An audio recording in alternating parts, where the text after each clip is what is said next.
AP TDP నేత నారా లోకేష్ కు MLC ఇవ్వాలని నిర్ణయించారు సీఎం చంద్రబాబు. మార్చి 20న జరగనున్న ఎమ్మెల్సీ ఎన్నికల్లో ఎమ్మెల్యే కోటాలో లోకేష్ ను ఎన్నుకోనున్నారు. విజయవాడలో చంద్రబాబు ఆధ్వర్యంలో జరిగిన టీడీపీ పొలిట్ బ్యూరో సమావేశంలో నిర్ణయం తీసుకున్నారు. స్థానిక సంస్థల ఎన్నికల్లో మూడంచెల వ్యవస్థను పునరుద్ధరించాలని, అసెంబ్లీ, పార్లమెంటు ఎన్నికలు ఏకకాలంలో నిర్వహించాలని సమావేశంలో తీర్మానించారు. తెలుగు భాష అమలు విషయంలో చర్యలు చేపట్టాలని, ఏపీకి ప్రకటించిన ప్యాకేజీకి చట్టబద్దత కల్పించాలని కేంద్రాన్ని కోరుతూ తీర్మానం చేశారు. సమావేశానికి తెలంగాణ టీడీపీ సీనియర్ నేతలు అటెండ్ అయ్యారు.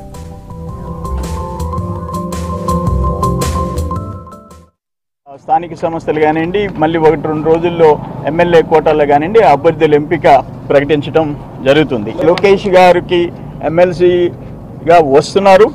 లోకేష్ గారు శాసన మండలిలోకి ప్రవేశిస్తున్నారు. అన్ని కార్పొరేషన్స్లో మొదటి దశలో అన్ని కార్పొరేషన్స్లో ఎన్టీఆర్ క్యాంటీన్స్ మొదలుపెట్టడం జరుగుతుంది.